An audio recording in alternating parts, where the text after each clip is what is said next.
Welcome to this daily guided meditation practice. This is the Attentive Mind. My name is Nathan, and I'll be guiding you through this meditation practice today.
You have found yourself a seated position,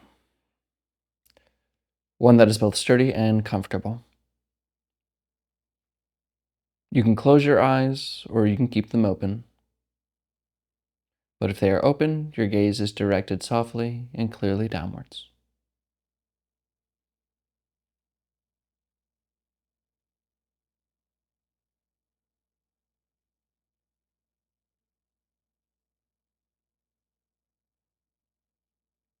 And let's just begin today's practice by letting it all be.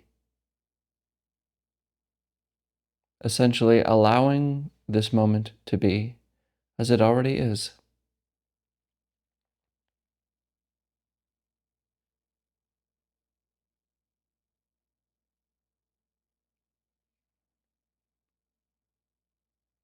Different noises in the room,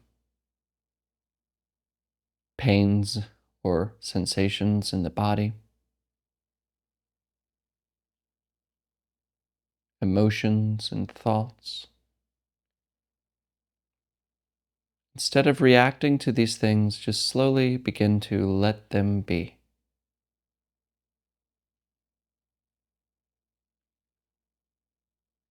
We open our doors and allow everything to be and come in just as it is,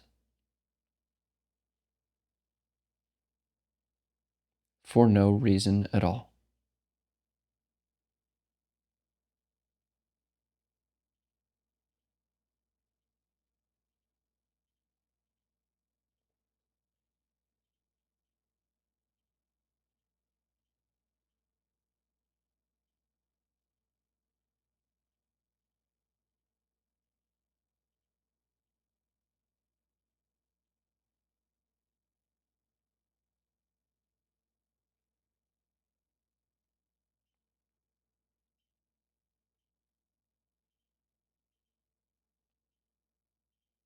And notice when you feel things need to change.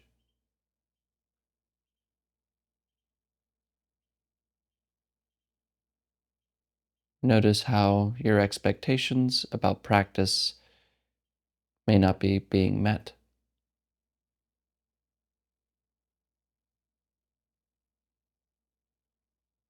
And notice your reaction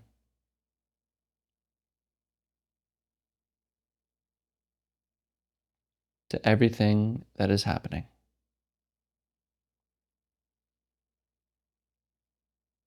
And just let it go. Allowing this moment to be as it already is.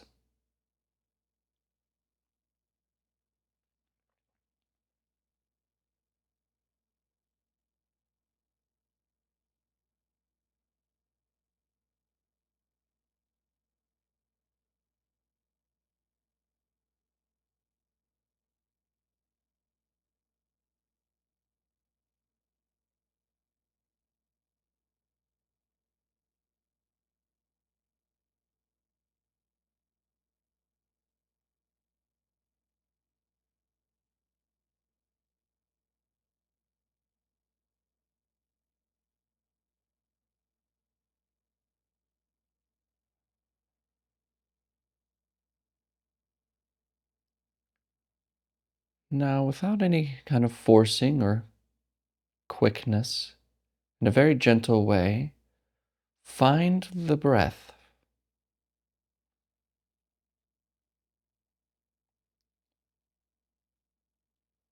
Are you breathing? How do you know?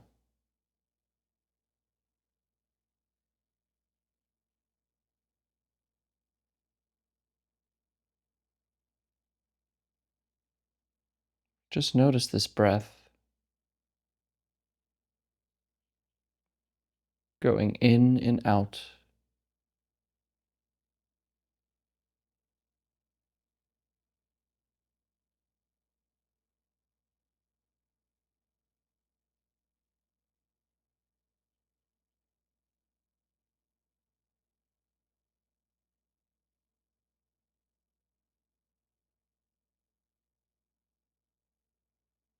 And if you notice that a thought has stolen your attention away from the breath,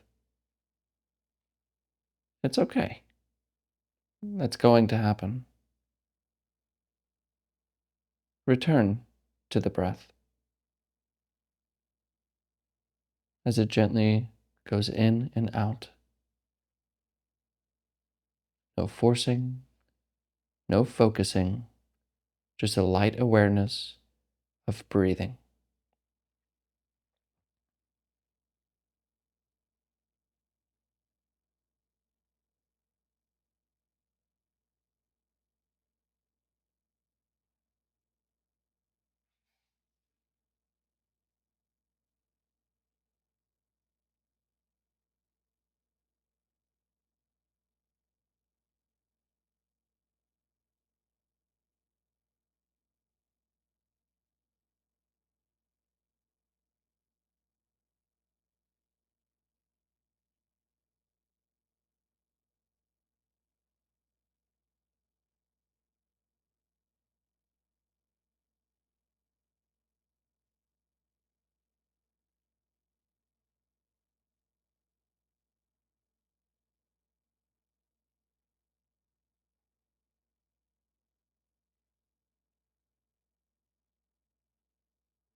Can you notice the subtle pleasure with each inhalation and exhalation?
come back.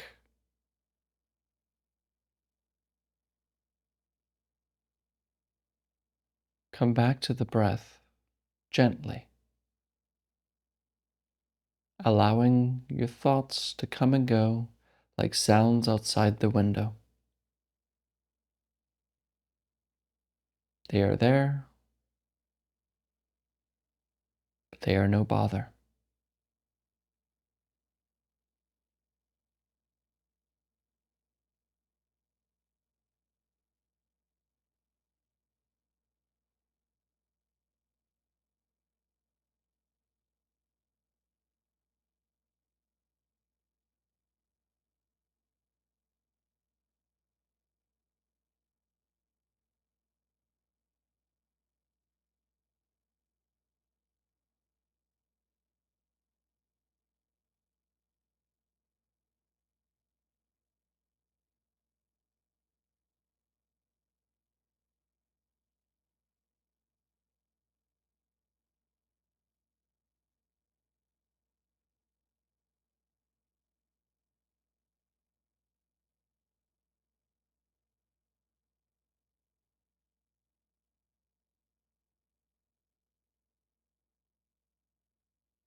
Just sink into this joy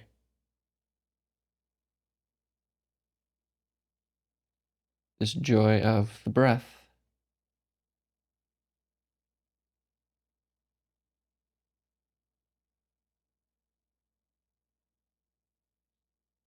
Rest in it.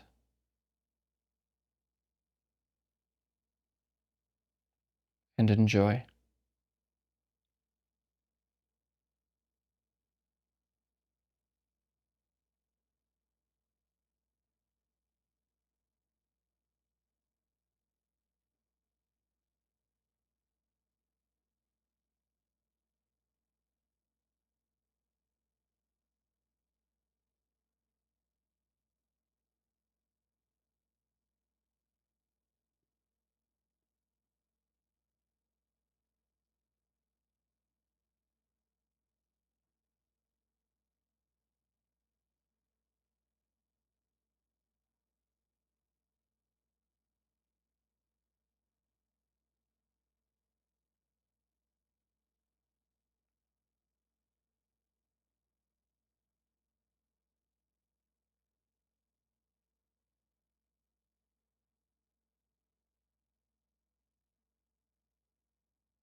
All right.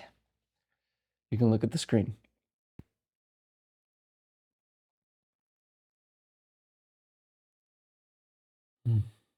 There's this story, this old story, that I think I've told on the channel here before. So forgive me if I repeat myself. But it's the story of this, I think it's a Buddhist monk. Doesn't matter who it is, but he's running through the forest away from a tiger. This takes place in India, which you know, or if you don't, the tigers there can be very ferocious and dangerous. So he's running and running and running, and this tiger is chasing him. And the tiger is way faster than he is. Way faster. It catches up slowly. So as he's running, he sees this random well left over years ago, and he quickly jumps in it just to get away from the tiger. And at the last second, as he's falling down this well, he reaches out his hand and grabs onto a root hanging out, growing through the walls of the well, because down below is too far.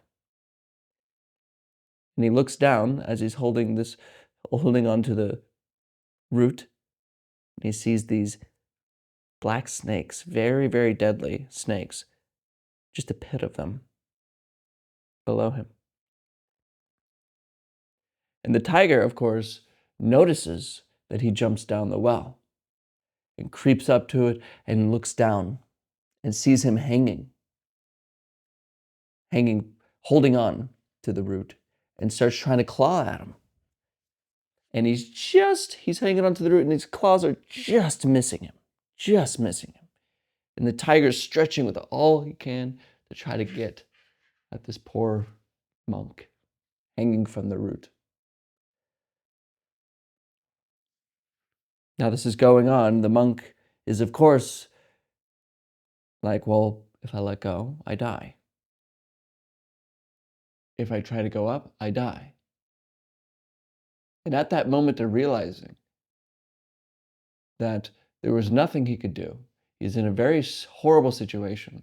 2 mice come out from their holes in the wall and notice the monk and start gnawing at the root to which he is holding on to.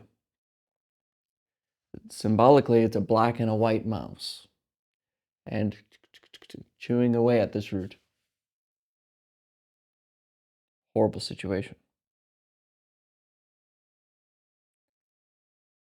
He has no idea what to do. His death is imminent, either by getting eaten by snakes or bit by a snake, horrible death, or getting mauled by a tiger. Who knows? But as the tiger is reaching down, trying to get him, he's stretching out his legs, trying to inch a little further, the tiger. But as he's doing that, he's bumping up against this tree, which has a branch going all the way, hanging right over the well.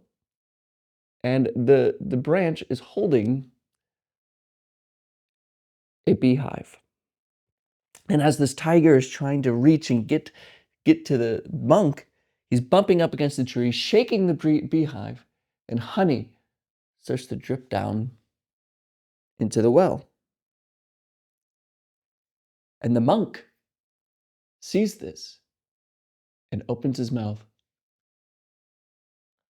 as the honey drips in. That's good. And that's the end of the story. Now, this is an old Buddhist story, of course. Because even when life gives us these situations, which it does, not as insane, but it can, we tend to forget the moment that we're in. We tend to forget what we can look at and find joy while being in, even in the craziest of situations. There's always a sunset and a sunrise. There's always a breeze on your face.